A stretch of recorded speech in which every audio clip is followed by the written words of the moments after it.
Hi,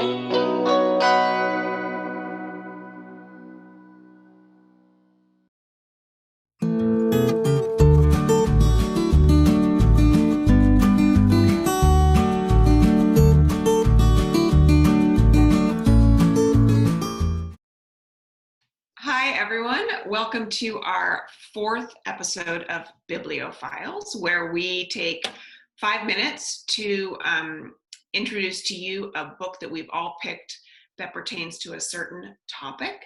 Today's topic is the book that we found to be the most moving. So, Christopher, you want to start us off?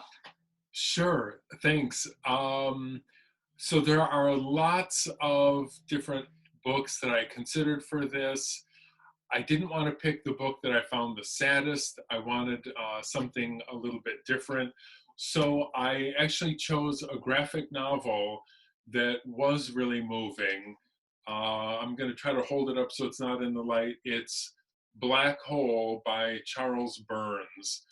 And I really like this a lot. On the surface of it, it seems like it's kind of horrific. There's a lot going on, but in fact, the book is really this kind of sweet and kind of sad, nostalgic look at high school and love. And I really liked it so much. The artwork is just so beautiful. Once you see Charles Burns' artwork, you'll never forget it. So this is one that I really enjoyed, and the library does have a copy of this. Yeah, that is a beautiful, even just the cover is beautiful. Yeah, his artwork is so distinctive. I don't know if either of you have ever read his books or not. No, I haven't. Yeah.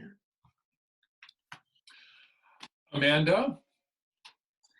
So the most moving book, I have trouble with the most, the best, favorite. So this is one of the most moving books I've read. And again, like you, or actually I did the opposite of you. I did go to one that was one of the most sad, or one that made me cry the most. I was trying to think of a book that was moving and affected me and had a huge impact. But I ended up going with the one that made me cry the most. And it's a teen novel by John Green, The Fault in Our Stars. It came out in 2012.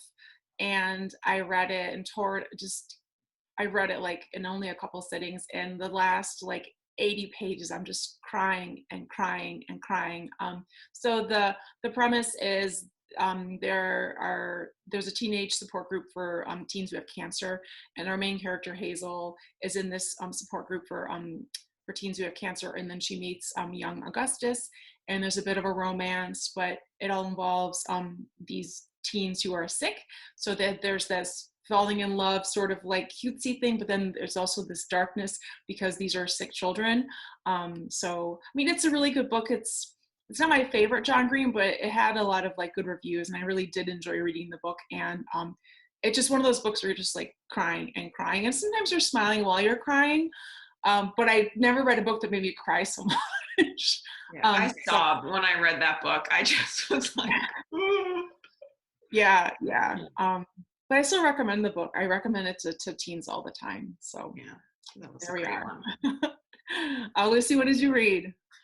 So I, again, like you, Amanda, it's hard for me to zero in on one thing. You know, different books move you for different reasons. So mine is definitely sad, but also like, I don't know, it has some graceful, beautiful moments in it. So it's called The Light of the World by Elizabeth Alexander. She is like a really well-known poet. She wrote this book in 2016 after her husband died suddenly, like right after his 50th birthday, of a heart attack, and she was left with her 2 sons, and this man was like the love of her life. So the book is sort of a meditation on grief. It's a little bit of an elegy for her husband, but then she also goes back and like talks about how they met and some of their family life together. And so it's beautiful in that way. So where it should be just, it sounds like that's so sad. It's actually, the way she writes is so beautiful and moving. and I think the writing was helping her work through it, and so there's definitely some notes of hope in it. She looks a lot at favorite poets of her own, like she has Lucille Clifton in there, William Carlos Williams, and um, it was one of those books where, like every other line I read, I was like, oh my gosh, beautiful, oh amazing, just so I feel like I was moved in a lot of different ways when I read this one. That sounds like a good one. Have you read anything else by her? I have not. I know she read a poem at Obama's 2009 inaugural address, which is what she got sort of like really well known for. So she does mostly poetry. But yeah, the way she writes is just beautiful. That's awesome. Yeah. I find it fascinating and beautiful that the arrangement of words on a page can move you to tears or make you feel an emotion. I mean, that's just so beautiful, isn't Yeah. it? Yeah, I love that idea. It's true. It's a very specific feeling, When I was younger and would read books, when I was very impressionable, like in my teens and 20s, I used to keep a notepad because I didn't want to like mark up the books, especially if they were like library books and ones I didn't own. So I just had a little notepad with like page such and such, and I would write down all these lines. And there were some books I read that there's so many little notes because like every other line was just like so beautiful and perfect, and I needed to memorize. Yeah, I still do that. I have like notebooks all over the place where I'm just writing stuff down. Yeah, magic. Yeah. Well, I loved hearing what you guys picked. So thank you so much for joining us for our pick for the most moving book we've read. We hope that you will take the time to let us know what the most moving book that you've read is. You can follow the link below to add a comment.